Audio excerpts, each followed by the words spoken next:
Download the BCSN Plus app today. Local sports all the time. Visit bcsnnation.com for details. Discounts may apply. Much like the Walleye, we have Matt Melzak here working overtime. Matt, thanks so much for coming in and joining us. Hey, appreciate it, Sherwin. Great to see you. Let's talk some hockey. Let's talk some hockey. We'll start with the week that was. The overtime winner on Wednesday, Nolan Moyle, getting that overtime winner. Great game for the Walleye. Yeah, it really was. What a way to start your week. Toledo, I mean, they've been playing a lot of overtime games. I mean, at that point, it was 4 games out of the previous 5. They had gone to overtime. Nolan Moyle, though, what a great play. He should have probably scored earlier in the shift, didn't. Gets another chance at it, and what a great read on his part. Just to chip it ahead, knowing that his speed was better than the defenseman that he was going against from Wichita. That's prep work.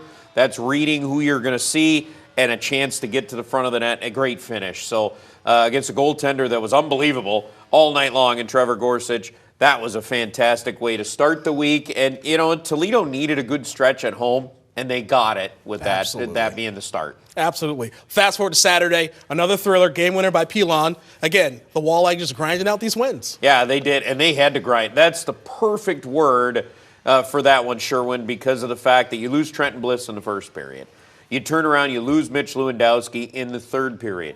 Now, all of a sudden, so 2 of your top guys that are on the top line right now are out of the lineup, and you've got to try to piece it together. Then you get a couple of penalties late in the game, and I thought it was funny when I talked to Coach Mickish going into the Sunday game, and he goes, you know what, I just looked down at the bench, and whoever was still sitting in front of me, that's who I sent out for the end of the game, and it was different players, guys that had not gotten an opportunity to try to protect the lead. They did well at the end to hold off Cincinnati 4-3. Absolutely. And then we fast forward to Sunday, a pair of goals by Sam Craggs, Mitchell Lewandowski, a come from behind win. They were down going in. And again, like you say, they just keep grinding. I thought the interesting point was the fact that this is a team that had not come from behind in the third period to win a game all year. And, you know, it's one of those things you look at them and you go, man, they're dominant in the second. They're dominant in the third. But yet, they have not come from behind to win a game. They were 0-9-5. So 5 times they had gotten a game past overtime and lost. But they hadn't actually won a game yet until Sunday. It's a wild stat, the fact that we're in March before this team finally was able to do that. And I think it just showcased what a third period they had. They scored 4 times, 2 of them being the empty netters. And Tanner Palisic, a guy who hadn't scored yet all year. Rookie, played last year at Penn State, also some time at Dartmouth in his college days. Hadn't done anything yet offensively on the goal side, and he finally got that game winner today in the third period on Sunday. That was the key for the Toledo Walleye.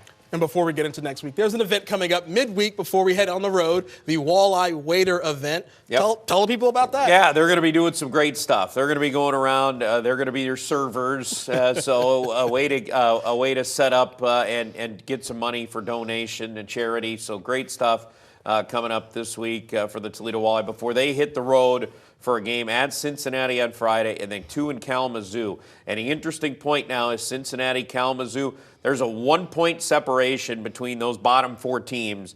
So it is really tight for 1 spot. So that's going to be, you're going to see some desperate teams this coming weekend. Absolutely. It seems like they play Cincinnati every week. This is the 45th time this season, I think. Yeah, pretty much. I mean, I think it's game number 11 on the year, so you might as well. It basically feels like game 45. Well, Matt, thanks again for stopping in. I appreciate it. Mark appreciates it as well. I know you guys are usually tag teaming, but I enjoy swooping in and talking some hockey with you. Loving talking hockey with you, Sherwin. Thanks so much.